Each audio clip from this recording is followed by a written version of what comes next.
नमस्कार, मैं हूं आशुतोष और आप देख रहे हैं सत्यहिंदी.com। सत्यहिंदी.com के खास कार्यक्रम आशुतोष की बात में आपका स्वागत है। चीन के एक और खतरनाक मंसूबों का खुलासा हुआ है। दरअसल चीन ने लद्दाख के अलावा दूसरी तरफ से भी भारत को घेरने की कोशिश शुरू कर दी है। ये घेरने की कोशिश क्या है, कहां से है, किस तरीके से है और किस हद तक है, और इससे भारत को कितना बड़ा खतरा हो सकता है, इस बारे में करेंगे बातचीत। लेकिन उसके पहले एक छोटी सी अपील। हमारी अपील इतनी सी है कि सत्यहिंदी.com ईमानदारी से पत्रकारिता को स्थापित करने की कोशिश कर रहा है। इसमें आपके सहयोग की बहुत बहुत ज़रूरत है। हमें आपके आर्थिक सहयोग की भी ज़रूरत है। सत्यहिंदी.com ने सत्य हिंदी सदस्यता अभियान शुरू किया है। इस वीडियो के डिस्क्रिप्शन में जाकर आप कुछ आर्थिक भुगतान करके, आर्थिक योगदान करके, आर्थिक मदद करके हमारे सदस्य बन सकते हैं और इस पूरी मुहिम में आप हमारे साझीदार हो सकते हैं और इससे हमें बहुत बहुत मदद मिलेगी। और अब आज के विषय पर आते हैं। जैसा कि मैंने आपको शुरू में कहा कि चीन के इरादे बहुत खतरनाक हैं। चीन ने अब एक नई चाल चली है। उसने भारत को लद्दाख के अलावा दूसरे तरफ से भी घेरने की कोशिश की है। ये इलाका जो है उसे हम नेपाल के पास का इलाका कह सकते हैं। आपको याद होगा लिपू लेक का इलाका, काला पानी का इलाका, ओलिम्पिया धुरिया का इलाका। ये वो इलाके हैं जिनको हाल के दिनों में नेपाल ने अपना हिस्सा करार दिया। न केवल अपना हिस्सा करार दिया बल्कि इन तीनों इलाकों को नेपाल के नक्शे में समाहित करके वहां की संसद से उसको पास भी करा लिया और एक तरीके से उस पर मुहर लगा ली। भारत का कहना है कि ये इलाके दरअसल भारत के इलाके हैं। अब जो चीन की नई चाल है, जो चीन ने जो नया खेल खेला है, उसने इस जो लिपू लेक का इलाका है, इस लिपू लेक के इलाके के पास में उसने अपनी एक बटालियन फौज को खड़ा कर दिया है। फिर से बता देता हूं, लिपू लेक का वो इलाका जिसको नेपाल ने अब अपना हिस्सा मान लिया है, जो भारत और नेपाल के बीच में एक गहरे मतभेद का कारण बन गया है। हमारे उनके बीच में जिसको लेकर बहुत तगड़ी रसाकशी चल रही है, तनाव का माहौल पैदा हो गया है। भारत का कहना है कि लिपू लेक का इलाका भारत का अपना इलाका है, नेपाल का कहना है उसका अपना इलाका है। उस लिपू लेक के मामले में चीन ने दखलंदाजी की है और लिपू लेक के पास के इलाके में उसने अपनी एक बटालियन फौज खड़ी कर दी है। अब चीन को वहां पर अपना एक बटालियन फौज खड़े करने के पीछे का कारण क्या हो सकता है, सिवाय इसके कि वो भारत को संदेश देने की कोशिश कर रहा है।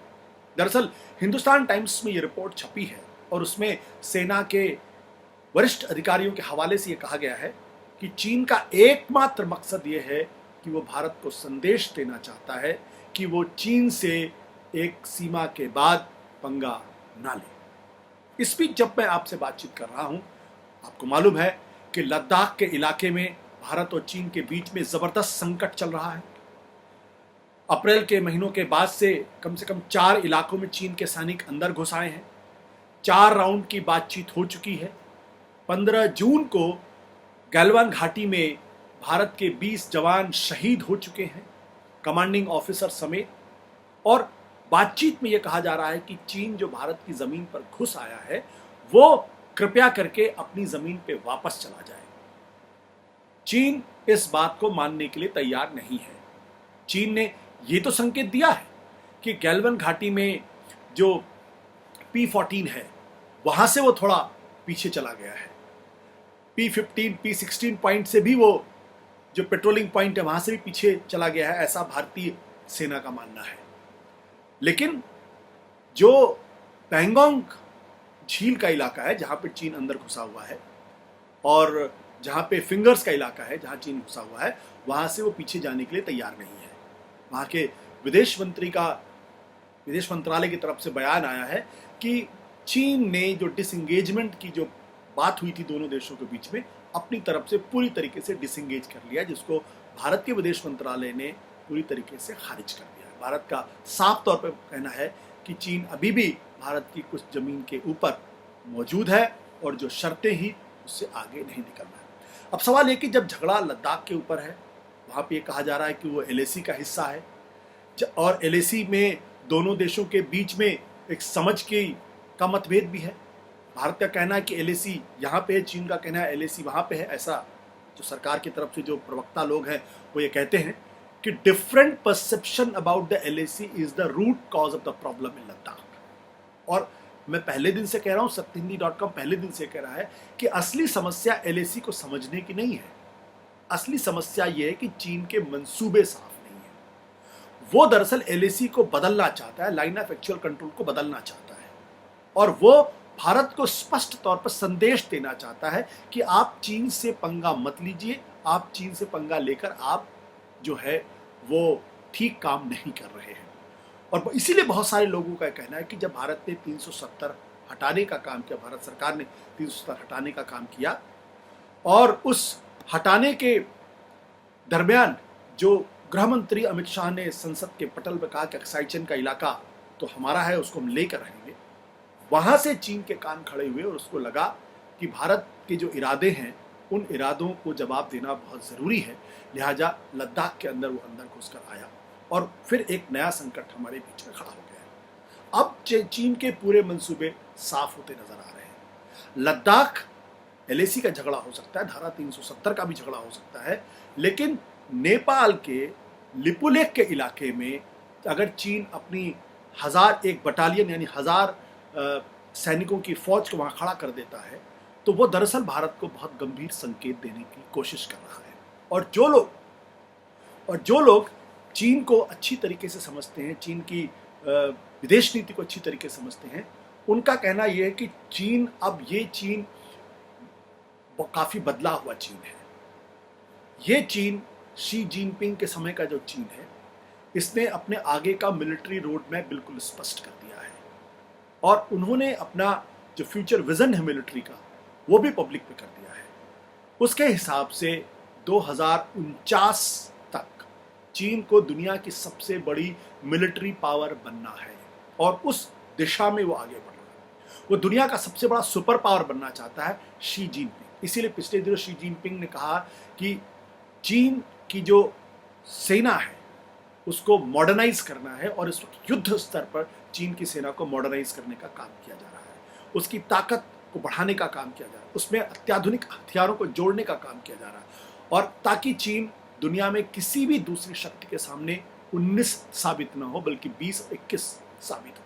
और चीन ने जिस तरीके से अपनी आर्थिक प्रगति की है उससे भी ये बात बिल्कुल स्पष्ट होती है। तो एक चीन का इलाका, चीन का जो इरादा है वो 2049 तक दुनिया की सबसे बड़ी ताकत बनकर उभरना है।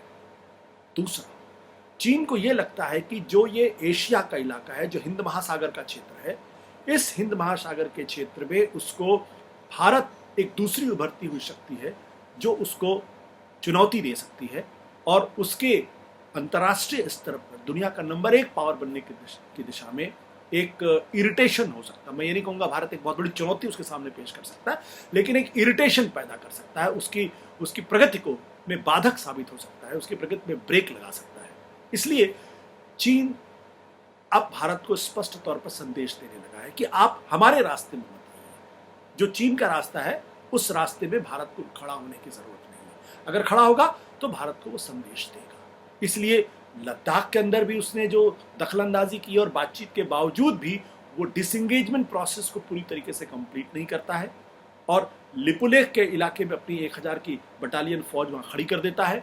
इतना ही नहीं, जो जानकार लोग हैं उनका कहना यह है कि चीन की एक जो पूरी की पूरी रणनीति है, उस रणनीति में जिसको वो लोग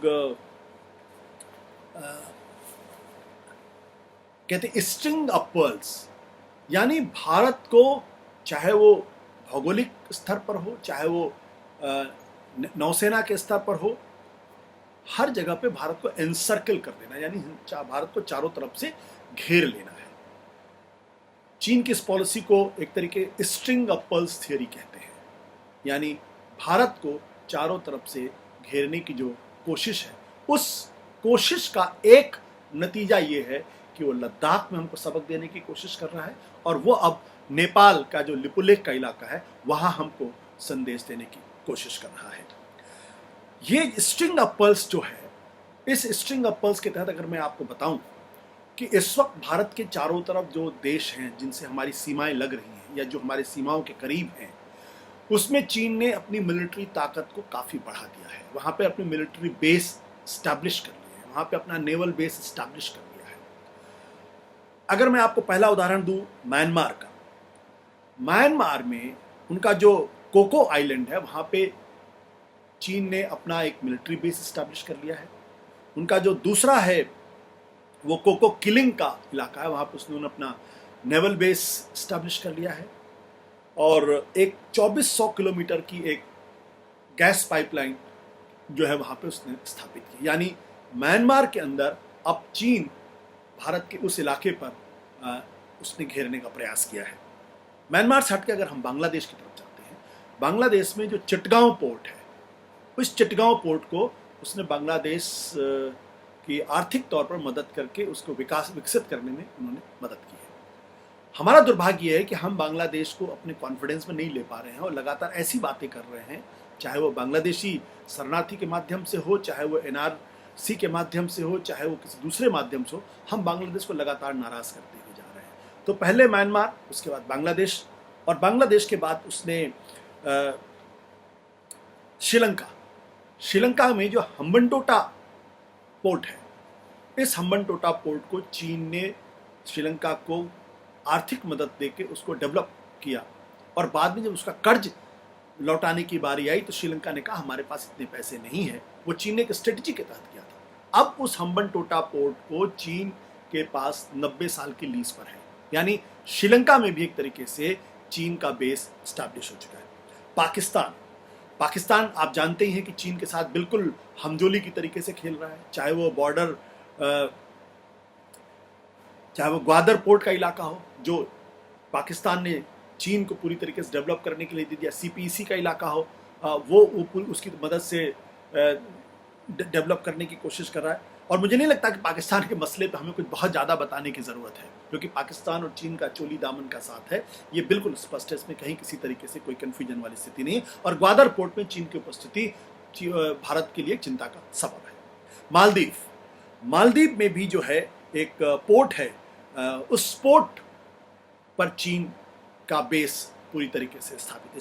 इस पोर्ट को एटॉल का पोर्ट कहते हैं, वहाँ पे पूरी तरीके से स्थापित है। इसके साथ साथ जो हॉर्न ऑफ हॉर्मुज है या मलक्का की खाड़ी है, इन तमाम इलाकों में चीन ने अपनी स्थिति को बहुत मजबूत पिछले दिनों किया है, क्योंकि चीन का सबसे ज़्यादा जो फोकस था वो मलक्का की खाड़ी पर था। मलक्का की खाड़ी जो हिंद महासागर से आके एक तरीके से जुड़ती है, और इस इलाके से चीन का जो ऑयल है, जो मध्य पूर्व एशिया से 80% ऑयल इसी रास्ते से जाता है।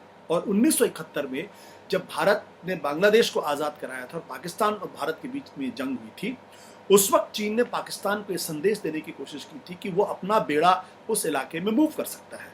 तब भारत ने बहुत स्पष्ट तौर पर चीन को संदेश दिया था कि अगर आप ऐसा करेंगे तो मलक्का की खाड़ी में आपका जो फ्यूल का जो पूरा इलाका है, इसको हम जाम कर देंगे। और करगिल की जब लड़ाई हुई थी 1988-89 के आसपास, 1999 की बात हुई थी, तब भारत ने पाकिस्तान की सप्लाई लाइन को बंद करने के लिए मलक्का की खाड़ी का इस्तेमाल किया था। तो चीन को इस बात का पूरा अंदाजा है कि अगर भारत चाहे तो चीन के लिए समस्या पैदा कर सकता है, और चीन ये कतई नहीं चाहता। इसलिए चीन ने भारत को, आप ध्यान से देखिए, पाकिस्तान, उसके बाद नेपाल, साथ ही साथ म्यांमार, बांग्लादेश, श्रीलंका, मालदीव और मलक्का की खाड़ी, इन तमाम जगहों पे वो भारत को जो है वो वहाँ पे उसने अपना बेस स्टैब्लिश कर लिया है। तो ये एक लंबे, बहुत ही दीर्घकालिक योजना का हिस्सा है, जिसके तहत वो पहले लद्दाख में गया है, उसके बाद वो अब जो जानकारी मिल रही है कि लिपुलेख के इलाके में उसने अपनी एक बटालियन 1000 सैनिकों के वहाँ इकट्ठा कर ली है। कोई देश किसी जगह पे किसी दूसरे देश में 1000 सैनिकों की फौज क्यों खड़ा करेगा, अनलेस कि उसका एक स्ट्रेटेजिक महत्व होगा, अनलेस कि वो कोई संदेश देना चाहता है। और उस जगह पे खड़ा कर रहा है जो भारत और नेपाल के बीच में दरअसल मतभेद का बिंदु है, जो तनाव का बिंदु है, जिसकी वजह से भारत और नेपाल के बीच में झगड़े की स्थिति पैदा हो गई है। और उसकी वजह से वहाँ के जो प्रधानमंत्री जी हैं, वो ओली साहब, वो कहते हैं भारत दरअसल उनको अपदस्थ करना चाहता है। और उसी मौके पर चीन के जो राष्ट्रपति महोदय हैं शी जिनपिंग, वो नेपाल की सरकार को अभी कल की बात है, उनको संदेश देते हैं, बधाई संदेश देते हैं और नेपाल को अपना दोस्त बताते हैं कि हम लोग बहुत अच्छे दोस्त और हम लोग जो है वो हमेशा साथ रहे हैं। ऐसा नहीं है कि भारत इन चीज़ों से पूरी तरीके से अवगत नहीं है। दो चीज़ें हैं, बहुत जल्दी मैं आपको बता देना चाहता हूँ कि अगर चीन की तरफ से स्ट्रिंग ऑफ पर्ल की थियरी है, यानी तो भारत की तरफ से भी एक नेकलेस ऑफ डायमंड्स की बात की जाती है कि भारत ने भी अपनी उधर ऑस्ट्रेलिया के साथ, जापान के साथ, उसके साथ ऑस्ट्रेलिया के साथ, जापान के साथ, फ्रांस के साथ, अमेरिका के साथ, साउथ कोरिया के साथ, सिंगापुर के साथ, इनके साथ वो बहुराष्ट्रीय संधियां भी कर रहा है, समझौते भी कर रहा है और बायलैटरल यानी द्विपक्षीय समझौते संधियां कर रहा है, ताकि वो चीन को इस इलाके में उनको काउंटर कर सके या चीन को संदेश दे सके कि हम खाली हाथ नहीं बैठे हुए। इसके अलावा भारत को इस बारे में पूरा संदेह है कि तमाम वार्ता के बावजूद भी लद्दाख में इस बार जो जाड़े का मौसम जो आ रहा है उसमें चीन और खुराफात कर सकता है। लिहाजा लद्दाख का जो पूरा इलाका है, उस पूरे इलाके में और 1500 का इलाका जो पड़ता है लद्दाख में LAC का, वहाँ पूरे LAC के इलाके में भारत जो है वो अब लगातार सैनिकों की मौजूदगी को वहाँ और दुरुस्त कर रहा है और वहाँ इंफ्रास्ट्रक्चर डेवलपमेंट भी कर रहा है। और उसने यहाँ तक कहा है कि रूस, अमेरिका और यूरोपियन कंट्रीज़ के अंदर कि वहाँ पे जो बहुत हाई ऑल्टीट्यूड में, बहुत ठंडे इलाकों में जो साजो सामान की ज़रूरत होती है सैनिकों के रहने के लिए, गर्म कपड़े हो, ग्लव्स हों और दूसरे जो गर्म कपड़े हैं, उनको प्रोक्योर करने के लिए, उनको खरीदने की बात फिलहाल भारत कर रहा है, क्योंकि भारत को इस बात का पूरा अंदेशा है कि जाड़ों में हर बार की तरीके से वो LAC के इस इलाके को खाली नहीं छोड़ सकता है, क्योंकि हो सकता है चीन कोई बदमाशी कर सके। तो भारत भी अपनी तरफ से कोशिश कर रहा है, ऐसा नहीं है, लेकिन चीन के मंसूबे साफ नहीं हैं। वो लद्दाख तक शांत बैठने वाला नहीं था, ये बात स्पष्ट अब पूरी तरीके से हो गई है। इसलिए नेपाल और लिपुलेख में उसने जो है अपना फौज इकट्ठा किया है। अब इसके बाद वो क्या हरकत करता है वो देखने वाली बात होगी और सत्यहिंदी.com की लगातार इस पर नजर आएगी। नमस्कार, धन्यवाद, शुक्रिया। सत्य हिंदी के और वीडियोस को देखने के लिए हमारे YouTube चैनल को सब्सक्राइब करें और सीधे नोटिफिकेशन पाने के लिए बेल आइकन दबाएं।